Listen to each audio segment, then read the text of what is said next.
नमस्कार, मैं हूं आपके साथ शिखा मेहरोत्रा। आप देख रहे हैं प्राइम टीवी। शुरुआत करते हैं खबरों की।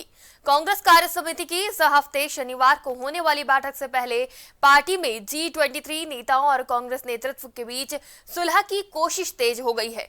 देश की सबसे पुरानी पार्टी में सर्वोच्च निर्णय लेने वाले निकाय CWC की बैठक में संगठनात्मक चुनावों को मंजूरी देने की संभावना है, जो कि असंतुष्ट ग्रुप से जुड़े नेताओं की प्रमुख मांग है। इसके साथ ही पंजाब की रार समेत असम और छत्तीसगढ़ के मसले पर भी बैठकों में तीखी चर्चा हो सकती है।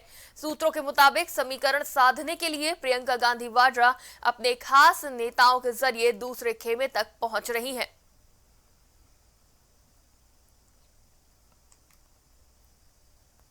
लखीमपुर खीरी मामले को लेकर यूपी बीजेपी के प्रदेश अध्यक्ष स्वतंत्र देव सिंह ने पार्टी कार्यकर्ताओं को नसीहत दी है। भाजपा प्रमुख ने कहा कि नेतागिरी का मतलब किसी को लूटना नहीं है या फिर फॉर्च्यूनर से किसी को कुचलना नहीं है। हम यहाँ किसी को लूटने या फिर फॉर्च्यूनर से किसी को कुचलने नहीं आए हैं। भाजपा प्रमुख ने कहा कि जब भी आपको वोट मिलता है वो आपके व्यवहार की बदौलत ही मिलता है। तो नेतागिरी का मतलब समझाया है और कहा है कि गाड़ी से कुचलना या फिर बड़ी गाड़ियों में घूमना नहीं है। एसडी सिंह ने नेतागिरी का मतलब बताया है। उन्होंने कहा कि हम चुनाव अगर जीतते हैं तो वो अपने व्यवहार की बदौलत जीतते हैं। अगर वोट मिलता है तो वो आपके व्यवहार की वजह से ही मिलता है। भाजपा प्रमुख ने कहा कि जब भी आपको वोट मिलता है वो आपके व्यवहार की बदौलत मिलता है और नेतागिरी का मतलब किसी को लूटना नहीं है या फिर किसी को फॉर्च्यूनर से कुचलना नहीं है। यहाँ हम किसी को लूटने या फिर फॉर्च्यूनर से किसी को कुचलने नहीं आए हैं। महाराष्ट्र में सत्तारूढ़ महाविकास अघाड़ी के सहयोगी दलों शिवसेना, एनसीपी और कांग्रेस ने लखीमपुर खीरी में हिंसा के विरोध में आज महाराष्ट्र बंद का आह्वान किया है। लखीमपुर में 3 अक्टूबर को 4 किसानों सहित 8 लोगों की मौत हो गई थी, जिसको लेकर महाविकास अघाड़ी ने कहा कि हम लोगों से अपील करते हैं कि वो बंद में शामिल हो। शिवसेना के राज्यसभा सदस्य संजय राउत ने कहा कि उनकी पार्टी बंद में पूरी ताकत से भाग लेगी और साथ ही राष्ट्रवादी कांग्रेस पार्टी के प्रवक्ता नवाब मलिक ने कहा कि शिवसेना, एनसीपी और कांग्रेस के कार्यकर्ता नागरिकों से मिल रहे हैं और उनसे बंद में शामिल होने और किसानों के साथ एकजुटता दिखाने का आग्रह कर रहे हैं। तो लखीमपुर हिंसा को लेकर बंद का ऐलान किया है शिवसेना, एनसीपी और कांग्रेस ने यह ऐलान किया है। साथ ही जनता को इसमें शामिल होने के लिए कहा गया है। लखीमपुर हिंसा को लेकर आज ये बड़ा बंद का ऐलान किया गया है महाराष्ट्र में और लोगों से अपील की गई है कि ज्यादा से ज्यादा लोग इसमें शामिल हों। आपको बता दें कि लखीमपुर में 3 अक्टूबर को 4 किसानों सहित 8 लोगों की मौत हो गई थी, जिसको लेकर महाविकास अघाड़ी ने कहा कि हम लोगों से अपील करते हैं कि बंद में शामिल हों। शिवसेना के राज्यसभा सदस्य संजय राउत ने कहा कि उनकी पार्टी बंद में पूरी ताकत के साथ भाग लेगी। साथ ही राष्ट्रवादी कांग्रेस पार्टी के प्रवक्ता नवाब मलिक ने कहा कि शिवसेना, एनसीपी और कांग्रेस के कार्यकर्ता नागरिकों से मिल रहे हैं और उनसे बंद में शामिल होने और किसानों के साथ एकजुटता दिखाने का आग्रह कर रहे हैं। क्रूज ड्रग्स मामले में शाहरुख खान के बेटे आर्यन खान समेत 3 लोगों की जमानत याचिका पर आज सुनवाई हो सकती है। शनिवार को आर्यन खान, अरबाज मर्चेंट और मुनमुन धमेचा की जमानत याचिका को मुंबई लोअर कोर्ट ने खारिज कर दिया था। लोअर कोर्ट का कहना था कि एनडीपीएस की जिन धाराओं के तहत मामला दर्ज किया गया है उन धाराओं में जमानत याचिका पर सुनवाई करने की पावर उनके पास नहीं है। लोअर कोर्ट का यह ऑर्डर आने तक शाम के 5 बज गए थे। ऐसे में आर्यन समेत 3 आरोपियों के वकील सेशंस कोर्ट में याचिका दाखिल नहीं कर पाए क्योंकि शनिवार और रविवार को कोर्ट बंद था। ऐसे में आज सोमवार को तीनों आरोपियों के वकील कोर्ट में याचिका दाखिल कर उस पर आज ही सुनवाई की कोशिश करेंगे। तो आर्यन खान की मुश्किलें बढ़ी हुई हैं और उन्हें बेल भी नहीं मिल रही है। वहीं आज सुनवाई हो सकती है आर्यन खान और तीनों आरोपियों की जांच को लेकर। जो सुनवाई में जमानत मिलेगी या नहीं मिलेगी ये वक्त बताएगा। हालांकि वकील लगातार जमानत की याचिका लगा रहे हैं, कोशिश कर रहे हैं, लेकिन शनिवार और रविवार होने की वजह से कोर्ट बंद था, जिसकी वजह से अभी तक जमानत नहीं मिल पाई थी और आपको बता दें कि ऐसे में आर्यन समेत तीनों आरोपियों के वकील सेशंस कोर्ट में याचिका दाखिल नहीं कर पाए थे। शनिवार और रविवार को कोर्ट बंद था, ऐसे में आज सोमवार को तीनों आरोपियों के वकील कोर्ट में याचिका दाखिल कर उस पर आज ही सुनवाई की कोशिश करेंगे।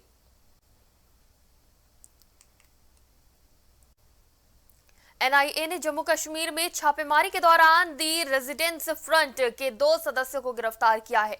इनके नाम तौफीन अहमद वानी निवास बारामूला और फैज अहमद खान निवासी अनंतनाग बताए गए हैं। अब तक की पूछताछ के दौरान लश्कर ए तैयबा और टीआरएफ की नई साजिश का भंडाफोड़ हुआ है। एनआईए के मुताबिक अपने पाकिस्तानी आकाओं के इशारे पर आतंकी संगठन लश्कर ए तैयबा के साथ मिलकर ये लोग बड़ी वारदात की साजिश रच रहे थे। इनका मकसद स्थानीय लोगों में भय फैलाना था। साथ ही छापेमारी के दौरान उनके अनेक इलेक्ट्रॉनिक डिवाइस, पेन ड्राइव आदि भी बरामद किए गए हैं।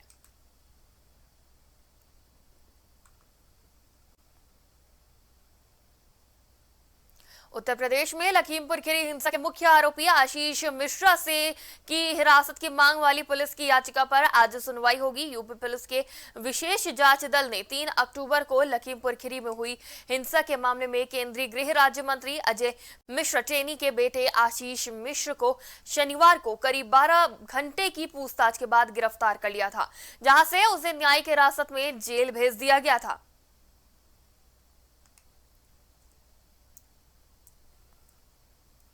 तो लखीमपुर हिंसा के मामले में मुख्य आरोपी आशीष मिश्रा की पुलिस कस्टडी में सुनवाई होगी आज। लखीमपुर हिंसा के मुख्य आरोपी आशीष मिश्रा पुलिस की गिरफ्त में है, हिरासत में है। आपको बता दें कि करीब 12 घंटे की पूछताछ के बाद उन्हें गिरफ्तार किया गया था। उन्हें न्यायिक हिरासत में जेल भेज दिया गया है और आगे की कार्यवाही लगातार की जा रही है।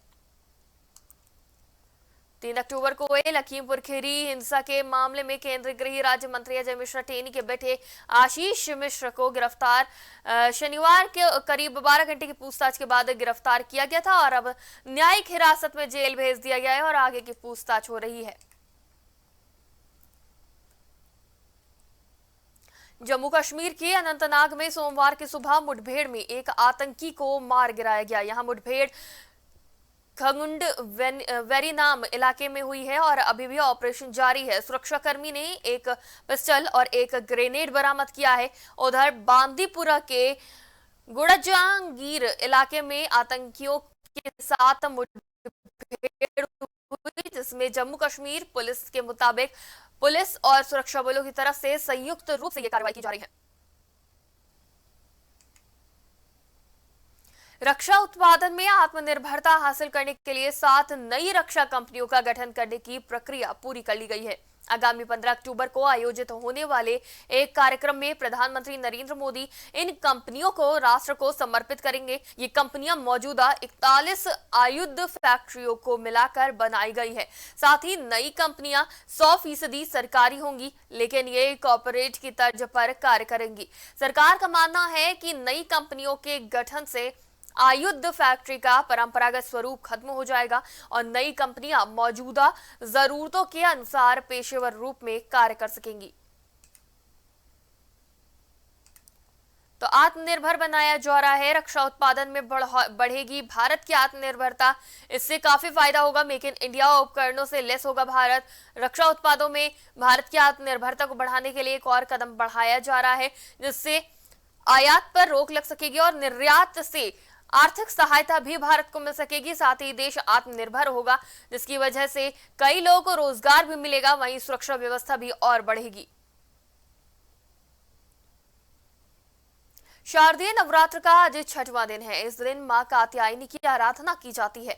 देवी दुर्गा के भक्त उनके कात्यायनी अवतार की पूजा शक्ति प्राप्त करने के लिए करते हैं। कात्यायनी माता की तेजोमयी छवि भक्तों के हृदय को सुख और शांति प्रदान करती है। मां कात्यायनी की 4 भुजाएं हैं। एक हाथ में माता के खड्ग है तो दूसरे में कमल पुष्प। अन्य 2 हाथों में माता वर मुद्रा और अभय मुद्रा में भक्तों को आशीर्वाद देते हुए नजर आती हैं। वहीं माता का ये स्वरूप अत्यंत दयालु और भक्तों की मनोकामना पूर्ण करने वाला है।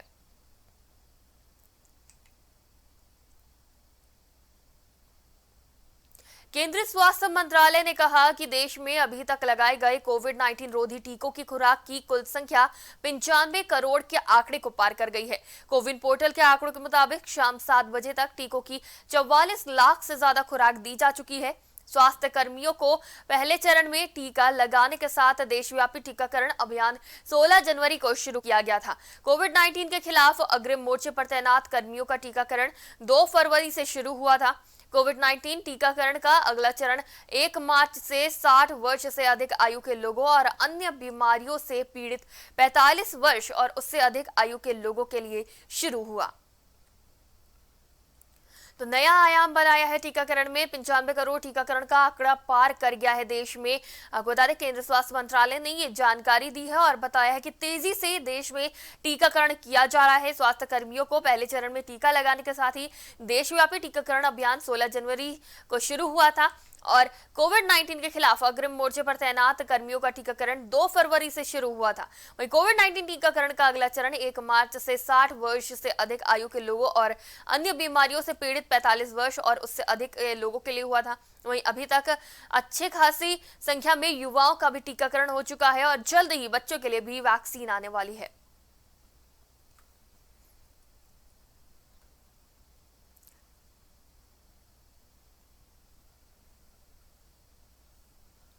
इस बुलेटिन में फिलहाल इतना ही। आप देखते रहिए प्राइम टीवी।